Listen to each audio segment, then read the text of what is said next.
Yes, I know I'm in a suit. Launching a film festival is not easy. And the amount of times this has had to be brought out, it's got to pay for itself, hasn't it?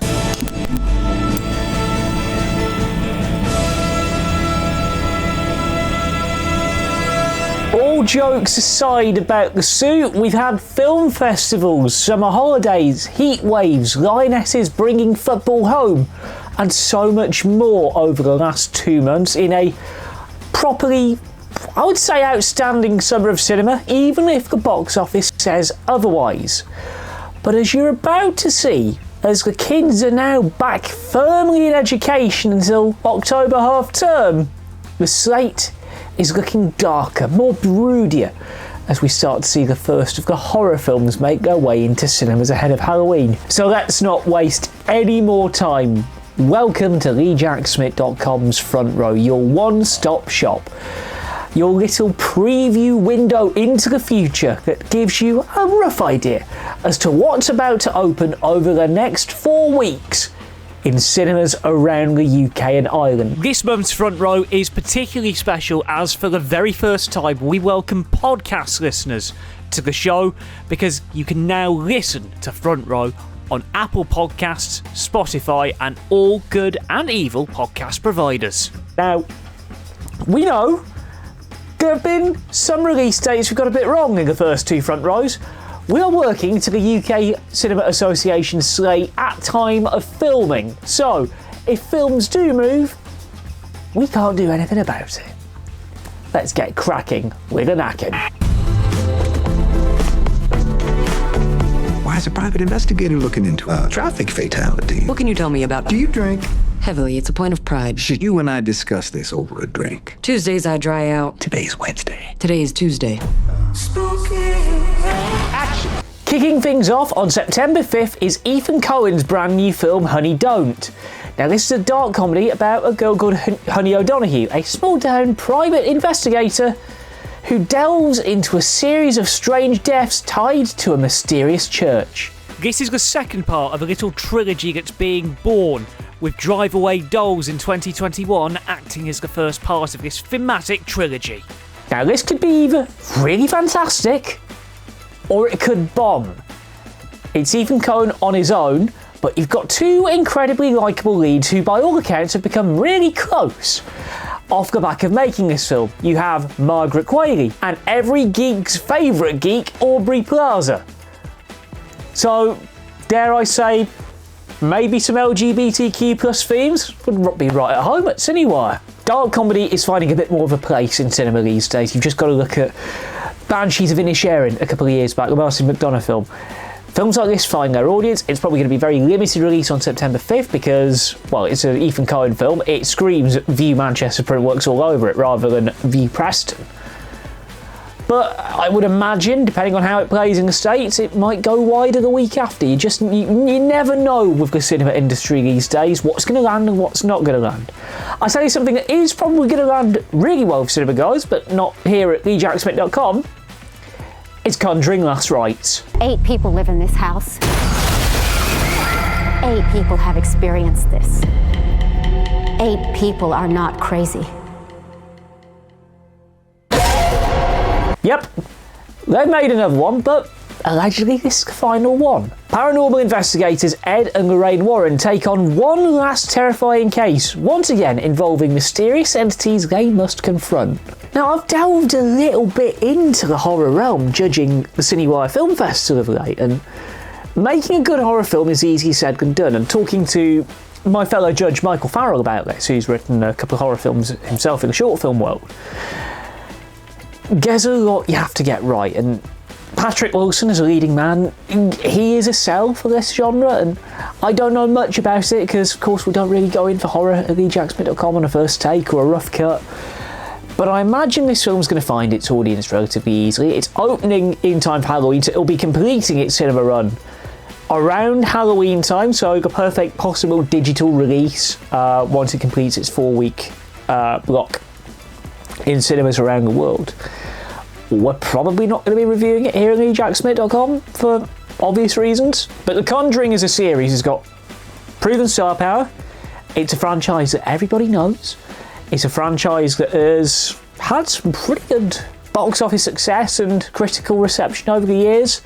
At least the studio know when to end the franchise before sharks get jumped. So both of those are out on September 5th. A week later, we get some of the most tonally opposite double bills we've ever had. And the first of these is a film that, for a very long time, has never been in the hands of its rightful owner. Because at long last, Kevin Smith has reclaimed the rights to Dogma. 2 tickets to New Jersey, please. God's decree that I'm to charge you with a holy crusade. Stop a couple of angels from re-entering heaven. We're going home. If they get in, they'll unmake the world. Right. So how do I know you're an angel? As I was saying, This is a heavy film, especially for one released in 1999. It's a dark comedy.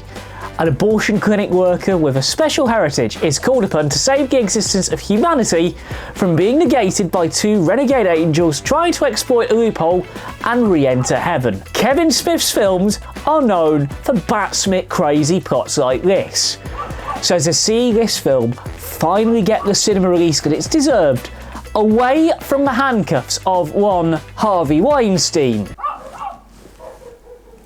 And that's our dogs making their opinions on Harvey Weinstein abundantly clear. It's a film that's developed a cult following. It's a film that people have wanted to see in a remastered state. It is a 4K remaster coming to cinemas. It won't play everywhere. It will be more event cinema than mainline release. But considering the following that Kevin's got here in England, he's quite a beloved figure in the comic book movie, in the superhero community. His views are gospel to many. So we have to big him up where we can, even if the content of the film doesn't necessarily sit right with a lot of our audience. But on the other end of the spectrum, we've got Downton Abbey, the grand finale. Lady Mary must go now. She's divorced. I'm very sorry. I shouldn't have come.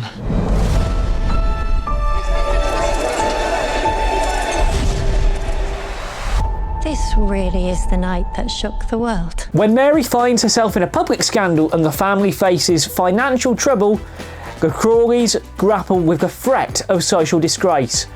And as a result, they've got to embrace change with the next generation leading Downton Abbey into the future. When Downton began in 2010, nobody thought it would go for 6 series and let alone a trilogy of movies. And with this final instalment, Julian Fellows is finally putting down the writer's pen and bringing the curtain down on one of the biggest series that ITV has ever greenlit. I remember very vividly when the first series went out in 2010. It was that big of a deal they stuck it on after X Factor results on a Sunday, a marquee slot for television here in England back in the day. X Factor used to pull in ridiculous numbers on a Sunday for the results. I wasn't interested in any of that because I always flipped over twice if you two for the extra factor. A lot of the cast from the TV series are back. A lot of the cast from the last 2 films are also returning to bring this trilogy to a close. It is going to do well with the senior screen demographic, and I know stateside it's going to do just as well because it was a PBS masterpiece show. They put money into big, lavish productions on public television in the States, something which I know a certain president has just defunded quite a lot. We're not going to try and go political here, that's for the white. But Downton has got a very, very established audience. It has done over the years. And I think where Downton Abbey 2 went wrong was releasing not long after COVID lockdowns finished. This will likely do a lot better. It's got established talent. It's got a lot of British crew behind it as well. And it could be, in terms of like BFI, England qualified stuff, could be one of the biggest English qualified films of the year because of how much local talent and locations are involved in it. Another film opening on September 12th is one that our front row co-creator Adil mentioned to me not long ago. This film won him over on the first trailer alone. We are quite literally being spoiled with Stephen King adaptations this year. We've got Edgar Wright doing The Running Man a little later this year, but to keep the tide rolling over, Francis Lawrence is tackling the long walk. Keep walking. That's right. Just keep walking. That's it, kid. That's it. Second warning. Third warning. Now, Francis Lawrence is the man who brought us the last couple of Hunger Games films. He knows how to identify talent and deliver an Oscar-worthy film. And with a plot like this, I can understand how he's going to do it. A group of teenage boys compete in an annual contest known as the Long Walk.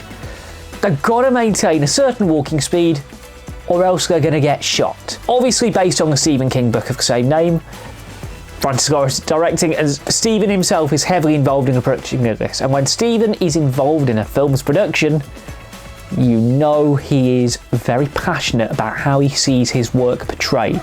I got to see the trailer for this one before Jurassic World Rebirth. It was one of the last trailers that came on before a certain trailer for The Odyssey. And releasing in September for this film here in England feels naturally like the right spot to put this film out.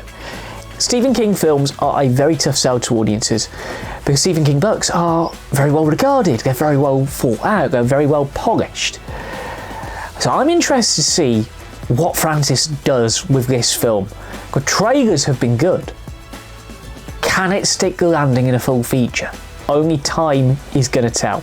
Now, at this moment in time, our final film for September 12th, we don't know if it's actually coming out on September 12th because the UKCA have it down as September 12th, but I've not seen any bit of promotion for it.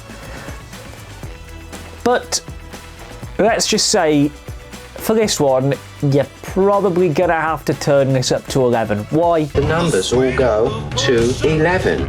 One louder. Why don't you just make 10 louder and make 10 be the top number and make that a little louder? These go to 11. I'd like to sink her with my pink torpedo. Pink torpedo. That's literature. Yeah. Really? Because after 15 years, Spinal Tap are reuniting for their final concert. The end continues. This is very likely going to be an extremely limited release here in England, but This Is Spinal Tap became one of the most well thought out satirical pieces of filmmaking that's ever been made, really ripping apart the music industry. And it's a great cast, it's written really well, and some of the people who I got to know at Cinewire at the Marine Hall, I was talking with them. Dean, who is like the manager at Marine Hall, he's excited about this film because he went to the UK premiere of This Is Spinal Tap in Edinburgh back in the day, and it was one of the first proper midnight movies. Whether it's going to replicate that in the 2025 culture, because you can't get away with half as much as you can now than you could back then, and with that cast being a lot older, is it just a shameless cash-in? Again, this one, we're going to have to wait and see how it does. September is probably one of the most unpredictable months we've got for film this year. All of these films could go either way. Now, on September 19th, Jordan Peele's production team have got a brand new film out. And yes, this is the same Jordan Peele who fired his entire studio because they missed out on getting Weapons signed to a distribution deal. And look how well that film has done. It took us by surprise so much, we didn't even mention it in last month's Front Row.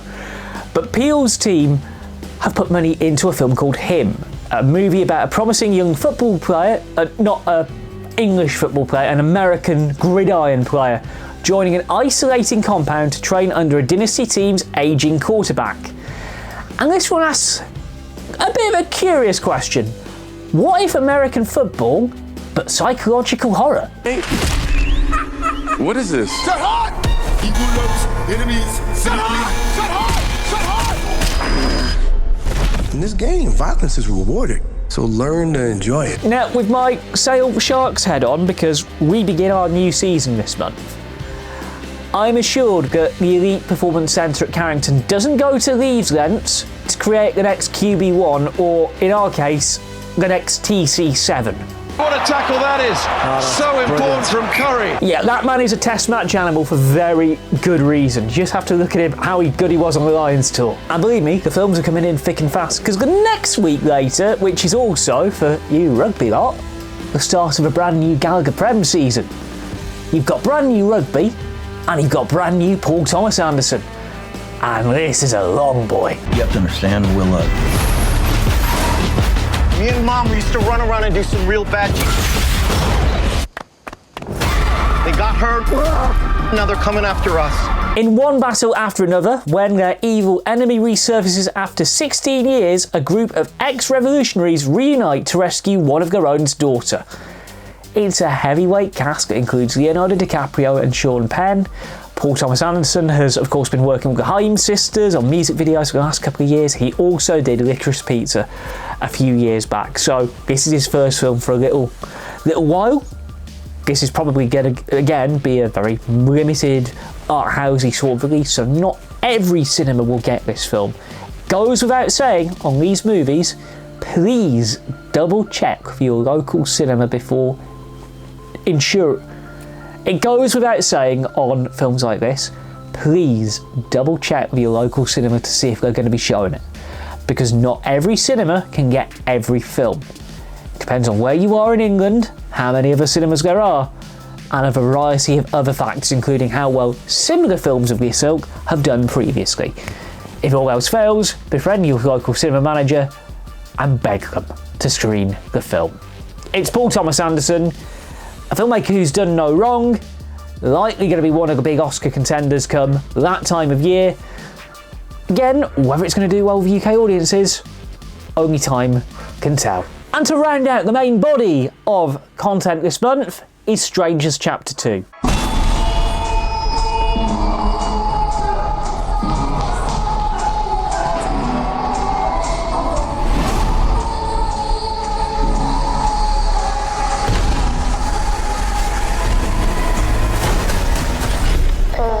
On the final day of their cross-country road trip, a couple's vehicle breaks down, forcing them to take refuge in a remote Airbnb.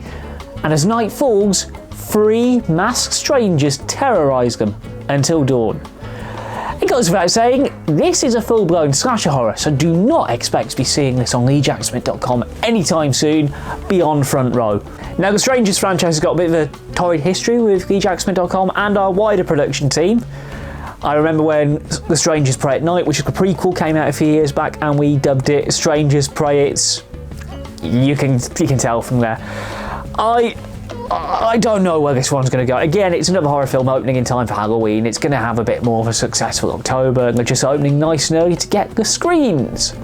However, on a completely different realm altogether, and we had to think long and hard this month to spotlight a film worthy of this honour, but because of the vision that this film seems to be bringing, there's only one choice. On September 19th is this. Your accent, is it real? You think I'd fake an accent? The most beautiful places make you feel the most alone. Oh, that's a pretty good me, actually. I'm flattered. In 1.5 miles, take the exit. What is that? What do you think's behind there? Dead bodies! Maybe we should go through it. Korean cinema has had a bit of a renaissance of sorts. Off the back of Parasite's Oscar win all those years ago, a lot of visionary directors are trying to get their hand in the industry, and with a big, bold, beautiful journey called Canada, yes, single name director, is going to bring something a little bit unique. This is an imaginative tale of 2 strangers and the unbelievable journey that connects them, and you've got 2 ridiculously big names to lead this film in Colin Farrell, and for the first time since Barbie at this level, Margot Robbie returns from maternity leave to lead a very, very unique movie. This is a film that's got a lot of promise. There's a lot of hype in it. You, for a first-time filmmaker at this level, getting Margot and Colin on board is a big show of confidence. It's got a full studio backing, it's got a proper distribution deal, and the fact that there's just, I've heard a lot of interesting things about this film. prompted me to put Smit Hot Film of the Month label on it. I cannot wait to see this thing, just to see how it will play, what it's all about. Because Hollywood as a whole, we all know that it's a bit stagnant in terms of creativity, originality, not doing sequel after sequel. So if this film does well, we'll get more independent cinema like it. It's one of the joys that I have judging a film festival now. It's one of the joys I had working at Cinewire for the last few weeks. It's one of the joys I had covering Living International a couple of weeks ago, as you watch this, but still to come for me at the time of filming. This is the epitome of what independent cinema is all about, and hopefully audiences respond to it relatively decently so we get more. Beyond actual films and into the old but gold realm, Jumanji celebrates its 30th anniversary on September the 5th, so some cinemas will be screening it again. And then into the proper event cinema, Inter Alia from National Theatre Live on September the 4th. This is a new play from the team who brought Jodie Comer and Prima Facie. Rosamund Pike will lead the cast in this one, so that is being beamed to cinemas on September 4th. For you anime fans, Demon Slayer Kimetsu no Yaiba Infinity Castle, nailed it in one take, is playing in cinemas from September the 12th onwards. Anime has become quite a huge deal, especially since the COVID-19 pandemic. A lot of chains pivoted to that for alternative content. Brings in good numbers, understand why chains bring it in. And it looks, again, well animated. Fans of Demon Slayer will probably know more than I would about this world. And for you Pink Floyd fans out there, David Gilmour playing the Circus Maximus on the 17th of September. Another really unique venue for his live shows, continuing like traditions that he has set. This will be getting a very limited cinema release from 17th of September onwards. Designed for the big screen first and foremost. It is not an easy feat for David to still be playing live at this age, but fair play to him. The man's got legs. And anything to hear, not just his solo stuff, but to hear the old Floyd stuff in a proper 7.1 surround sound environment can only be a good thing.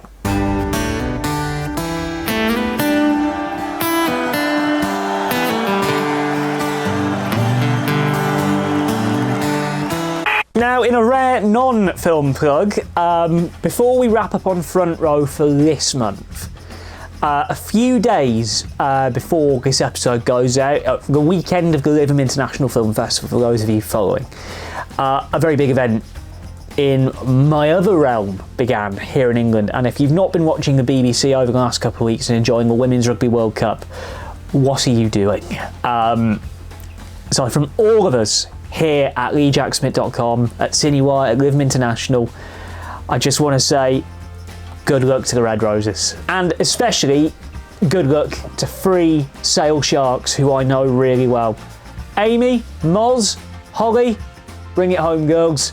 So that is it for TheJackSmit.com Front Row for this month. We'll be back in 4 weeks' time to do it all again for October. We'll be back in November to do it all again for November, and then into Christmas, New Year. We are here every single month across the TheJackSmit.com Facebook page, the TheJackSmit.com YouTube page, on the TheJackSmit Instagram as well, and occasionally on the LinkedIn as well.